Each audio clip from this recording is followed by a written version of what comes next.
Hey everybody, it is Monday, March 330th, and I just wanted to kind of talk to you guys a little bit. First of all, I am strategically placed in the one clean spot in my whole house.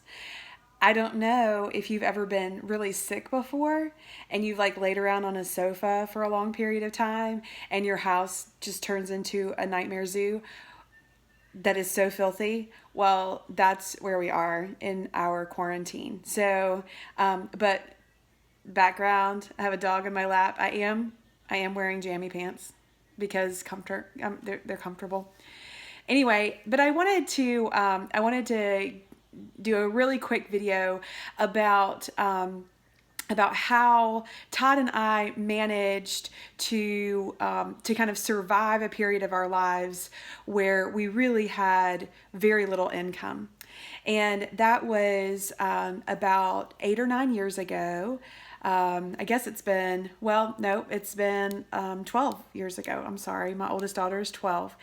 And Todd and I both worked full time. I was worked in the accounting department of a corporation and met some amazing people there. And then I ended up going on maternity leave. We got pregnant about 3 months after we got married. Surprise. And my company was amazing, and I got 12 weeks of leave, which is very abnormal in the United States. 12 weeks of paid leave, and it was a great time off. But we also realized that I would need to stay home with the baby, and I made 50% of the income, maybe a little bit more at that time. We had just purchased a new house. We had not sold our townhouse. And we were really not sure how it was going to work out. On paper, we were $500 short each month. And we just trusted that God would provide and would do it for us. And so I carried all of our insurance during that time, and so we lost that. So for several years, we were without any type of health care insurance at all.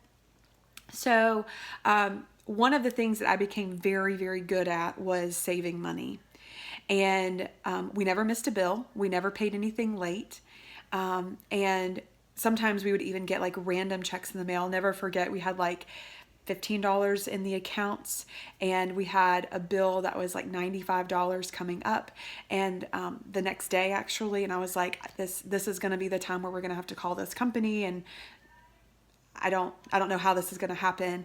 And that afternoon we received a card in the mail, and it was a combination wedding and baby congratulatory card. So the person had not given us any gifts for our wedding, not that they should have, but they said that they had not, and they wanted to congratulate us on our baby, and there was $100 check in that envelope. And so not only were we able to pay our bill, but we had a few dollars left over to get a couple days worth of groceries. And so during that time, it was really scary. I remember every morning I would ask Todd if he had any jobs, if he was going to be working that day. And we went for almost 7 weeks over one winter without him working, and kind of, got to the point where we were going to just, he was going to have to go work at Lowe's or something like that. And that was the Christmas that we received a check in the mail for $1,000. Still don't know to this day who that was. I have my suspicions, but received an anonymous check in the mail. So we were able to pay all of our bills. We were able to buy groceries, and each of the kids got a gift that year. So we're used to living without, and it's not easy, but it definitely makes you appreciate everything that you do have. So some of the ways that we made that happen were using cloth everything. We did not purchase anything that was disposable. So I had, at one point, we had 3 children in diapers at the same time. So we have 5 kids. The oldest was 6 when number 5 was born. And we are so grateful for those children, but that was a little scary. We invested in cloth diapers, and if I could go back and do it again, I would do it all over again. The only thing that I would do differently is I would buy the cheapest cloth diapers, the pre-folds and the covers. They are so inexpensive, and they're made out of cotton, and they are really quick and easy to clean. They don't require anything extra. Sometimes those microfiber inserts can get really funky smelling and you have to use bleach on them, and a lot of us don't like to do that. So anyway, so we used cloth diapers, we used cloth napkins for our, like for eating.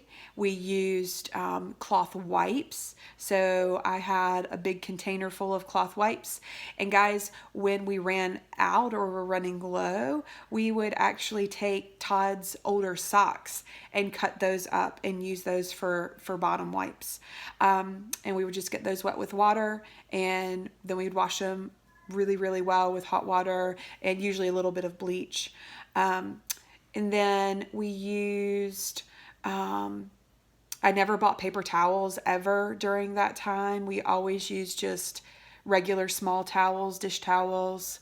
You know, for me, for my monthly cycle, I used cloth, cloth pads. So those were the biggest money savers. Those were things, I never used paper plates. I never used disposable anything. Everything was reusable. I could wash it, I could sanitize it, and reuse it again. So we probably saved, I think they said that the average family would spend about $2,500 per child for diapers and wipes during the course of their diapering career, and I spent about $1,200 total during those years. So saved probably over $12,000. So $10,000. $10,000 or $12,000. Yeah, something like that. I can't do math right now. So anyway, I just wanted to just share those things with you, and hopefully that's encouraging, and maybe you can kind of figure out a way that you can save some money by reusing or using something that's cloth instead of something that's disposable. All right, I'll see you next time. Bye.